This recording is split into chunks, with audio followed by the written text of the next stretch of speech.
tu amor, al principio sí lloré. Suscríbete a este podcast semanal y acompaña a Lucero mientras revive los momentos más importantes de su carrera. Te miré llegar, ajá. Aquí, Lucero. Pues como saben, yo soy Lucero y quiero contarles en este podcast algunas cosas que han sucedido desde el comienzo de mi carrera. Este año 2020 estoy cumpliendo 40 años de carrera y claramente me recuerdo de tantas cosas que han sucedido a lo largo de tantos años que me emociona muchísimo porque para mí el tiempo ha pasado volando en algunos momentos y por otro lado, pues también han sido demasiadas cosas, ¿no? Definitivamente muchos esfuerzos, sacrificios, muchísima disciplina y tenacidad, como siempre comento, para poder lograr todo lo que yo he ido soñando, lo que he ido buscando a lo largo de todos estos años, desde que era muy niña. Por alguna razón, desde que era muy chiquitita, tenía siempre en mente pues el querer ser artista. Yo quería ir a la televisión y quería salir en la tele y quería estar ahí y quería pues cantar y actuar y expresar de alguna manera ese algo que yo traía dentro de mí. No sé por qué, porque bueno, en mi familia sí les gusta la música, mis papás siempre cantaban, mi papá tocaba un poco la guitarra, bueno, aún mucho la verdad, tocaba muy bonito y les gustaba cantar y bueno, siempre la música ha estado presente de alguna manera, pero nunca nadie en mi familia lo había hecho de forma profesional, jamás. Entonces, no sé, es por eso que pienso que esto es un regalo o un don que uno trae dentro desde que uno nace, no lo sé. Hay diferentes tipos de arte y de cómo expresarlo, pero pues sí, a mí me llamaba muchísimo la atención la idea de estar en televisión. Yo veía de chiquita, de muy chiquita, algunos programas de tele que me daban pues como más la idea de que yo podía también estar en la televisión. Había algunos concursos en donde iban niños y niñas a cantar y yo veía eso y decía, bueno, pues puede ser que yo también pueda. Y una de las cosas que también me marcó muchísimo fue la telenovela Mundo de Juguete, una telenovela que creo yo que estuvo al aire a mediados de los años 70, 1970 más o menos. Creo yo que debe haber sido el año 74, más o menos, 75 tal vez, porque yo era pues sí muy niñita y la veía y me encantaba ver a Graciela Mauri haciendo el personaje protagónico de esa telenovela, que bueno, increíblemente muchísimos años después fue la versión que yo hice en Brasil, que se llamó Cariña de Anjo y que yo hacía la mamá de esa niña. La historia se transformó un poco porque en aquella original de Mundo de Juguete no había una imagen de una mamá, era una nana, era la nana Tomasita. Pero bueno, esa es otra historia que más adelante les contaré probablemente en otro podcast. Pero bueno, así fue como yo empezaba a ver esta novela con esta niña maravillosa en la televisión todos los días, que además era muy talentosa, era gran actriz. Y yo pensaba, bueno, pues tal vez yo también puedo hacer eso. Y yo era cuando le decía a mi mamá que yo quería ir a la tele porque yo quería ser aunque sea una telenovela. Y ella me decía, bueno, pues que para hacer una telenovela, pues hay que ser famoso, ¿no? Y hay que ser actor, hay que ser actriz. Y pues bueno, mañana, como a todos los niños, se les contesta generalmente cuando piden algo así como un poquito lejano a la realidad. Sí, mi amor, pues mañana, ya veremos, ¿no? Así fueron pasando los años y un día como a los 8 años le dije a mi mamá que si me llevaba o que si me dejaba ir con la vecina que daba clases de guitarra y, y me dijo que sí, que podía tomar mis clases de guitarra y empecé a aprender a tocar la guitarra. Y yo pensaba también que esa era una de las armas, ¿no? Que yo podía tener para cuando fuera a la televisión, saber tocar la guitarra y poder cantar acompañándome con la guitarra. Bueno, pues ahí, con mi maestra Beatriz, empecé a aprender algunas canciones y me empezó a gustar muchísimo el poder empezar a tocar la guitarra. Y claro, cuando había una reunión en la casa, yo le decía a mi mamá, oye, diles a tus amigas o tus amigos que yo canto y que les quiero cantar una canción. Y claro, ella me decía, al ratito, mi amor, al ratito porque estamos platicando. Pues ya después de un ratito que yo no veía claro, llegaba yo con mi guitarra en mano y les decía a todos, ay, perdón que interrumpa, es que les quiero cantar una canción. Y claro, pues los adultos decían, ay, qué linda, sí, claro, a ver, cántanos una canción. Y empezaba yo a sentir como esa emoción de no sé, de alguna manera atraer la atención de ese público en ese momento. Y yo seguía soñando con que yo quería verdaderamente ser artista. En mi familia no había ninguna conexión, como decía, con la televisión ni con el mundo artístico, entonces era complicado encontrar la forma de llevarme a la televisión. Y finalmente, después de un tiempo, mi mamá se enteró que había una audición para un programa infantil musical que pasaba en la televisión, en el Canal 2 en aquel tiempo, que se llamaba Alegría de Mediodía. Durante todos los días era un programa a la hora más o menos de la comida que era de cantantes, comediantes, gente adulta, pero me parece que era los miércoles, que era para niños. O sea, eran niños los que actuaban en ese programa. Y entonces, bueno, nos enteramos por ahí que había una audición, que había audiciones para ese programa.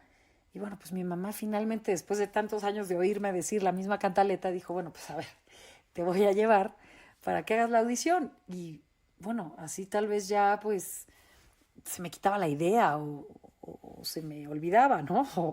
O pasaba un poco ya de largo. Pues nada, que ahí íbamos. Y bueno, yo nerviosísima, me acuerdo perfecto que mi mamá me dijo, bueno, pues ponte muy linda.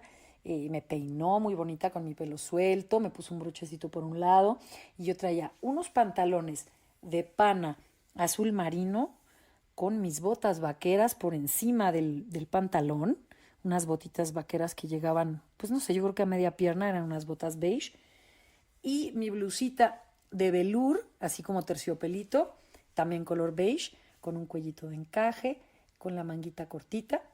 Y bueno, pues yo iba monísima, ¿no? Nerviosísima, pero emocionadísima igualmente. Y cuando llegamos a ese estudio en Televisa Chapultepec, pues había muchos niños, había una fila de niños esperando su turno y había niñas y unos cantaban, otros bailaban, otros recitaban, hacían magias, algunos hacían piruetas, algunos iban a hacer un dueto. Así como yo me imagino que ahora son las audiciones para La Voz Kids, por ejemplo. En aquel tiempo, pues estoy hablando de 1980, en febrero, un poquito, sí, en febrero, pues las audiciones o las pruebas que hacían, pues eran con las cámaras en el estudio de grabación del programa. Era como si estuviéramos haciendo un programa. Así que bueno, pues yo llegué y me puse a ver todo eso, y las luces y las cámaras, y a los niños que iban haciendo sus números musicales o sus cosas. Y bueno, pues llegó mi turno y yo emocionadísima con mi guitarra, por supuesto que me había llevado para poder cantar mi canción. Y canté una canción que me había aprendido en mis clases, una canción muy, muy, muy linda, muy tierna. ¿Por qué no ves crecer las flores?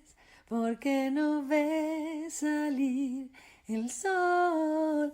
Bueno, pues entonces ya me puse a tocar mi guitarrita y a cantar mi canción ahí sentada en una silla dentro del escenario del set y bueno, yo feliz, que había hecho mi audición, nerviosísima, pero bueno, parecía que todo iba saliendo pues bien, ¿no? Cuando salgo de la audición, pues ya viendo a ver qué sucedía o qué iba a pasar, se escucha una voz como en estas bocinas que había en el techo de la cabina donde estaba el director de cámaras y dice, a ver, que la niña del pelo largo deje sus datos. Y pues yo era la niña del pelo largo. Entonces, bueno, fue así como, pues obviamente un shock de emoción. Y entonces, bueno, pues alguien se acerca con mi mamá y le dice, a ver, ¿cómo se llama la niña? Y dice, se llama Lucerito. ¡Ay, qué bien! ¿Y ese es un nombre artístico? Pues no, es que no es artista. O sea, ella se llama Lucero y le decimos Lucerito. ¡Ay, pues qué bien! Oiga, y bueno, a ver, podría ser que vinieran el lunes que viene para la grabación del programa que ya va a salir al aire porque nos gustó mucho cómo cantó la niña y bueno, yo escuchando eso, bueno, parecía que me había yo sacado la lotería. Era una emoción. Y yo decía, ¿cómo? No puedo creer que les haya gustado lo que yo hice y que me estén diciendo, y le estén diciendo a mi mamá que me lleve ya la próxima semana a la grabación del programa y salir en la tele. Y entonces como que yo, y todavía mi mamá contesta, no, es que el lunes no puede porque tiene clases en la escuela. Y yo, bueno, yo pensaba, pues falta a la escuela, mamá, no importa, un día. Y contesta la señorita de producción, no se preocupe, es en la tarde. Justamente porque como es un programa que graban los niños, pues para que puedan ir a la escuela.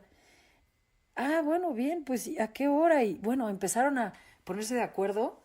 Bueno, yo no cabía en mi emoción, me temblaban hasta las pestañas y, y pensé, bueno, pues ya viene pronto la oportunidad de salir en un programa de tele. O sea, le voy a avisar a todas mis amigas, a toda la familia. Y, y ahí llegué, ahí llegamos el lunes. Y sin más que cumplir un sueño.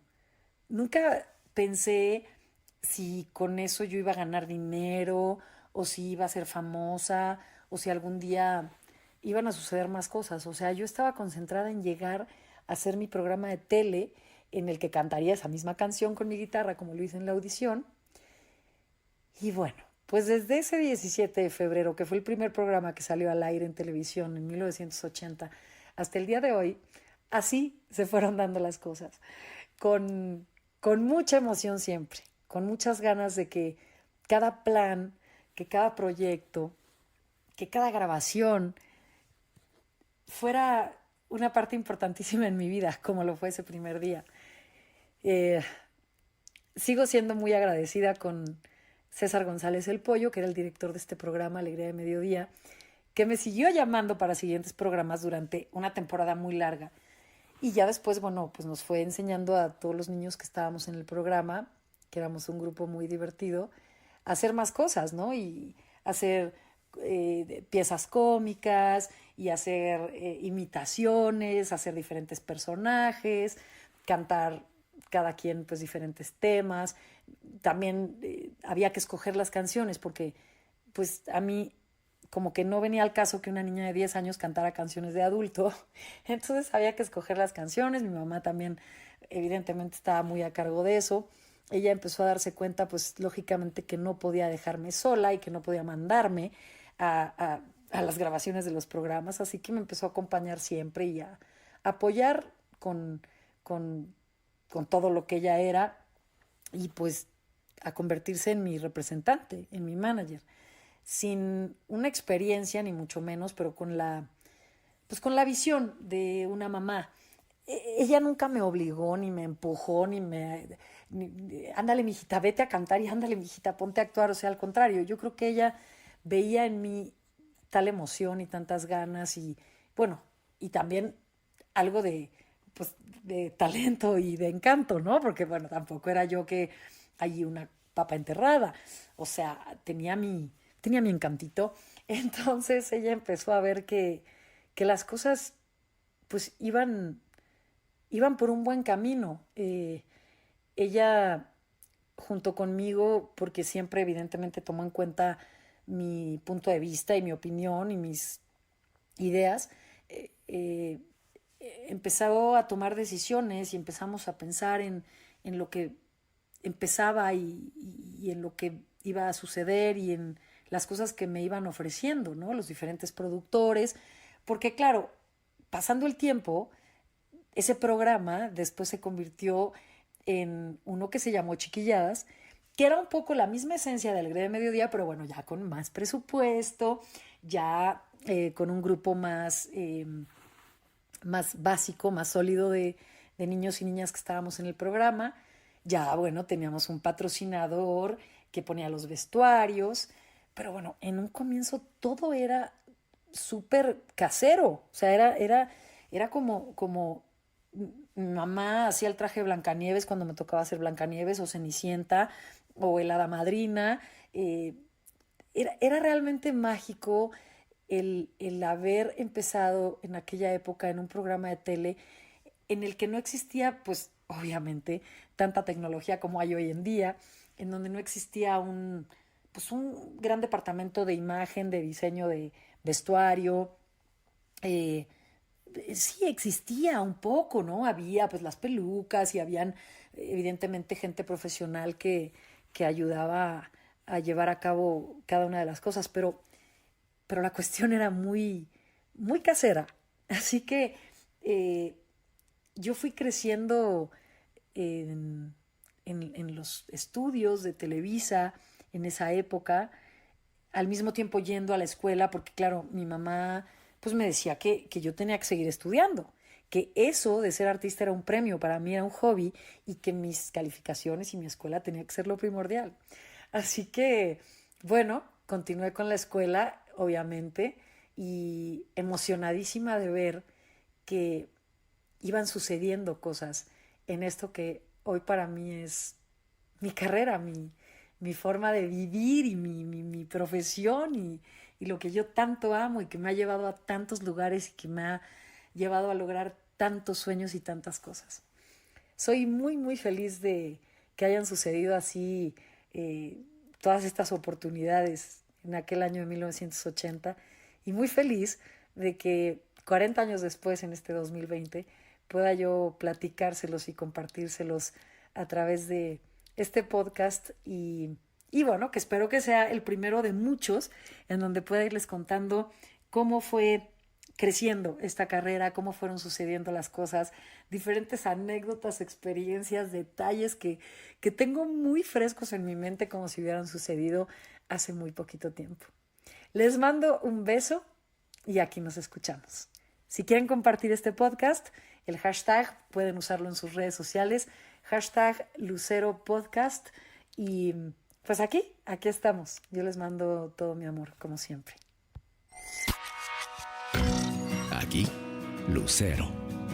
Suscríbete a este podcast semanal y acompaña a Lucero mientras revive los momentos más importantes de su carrera. Aquí, Lucero.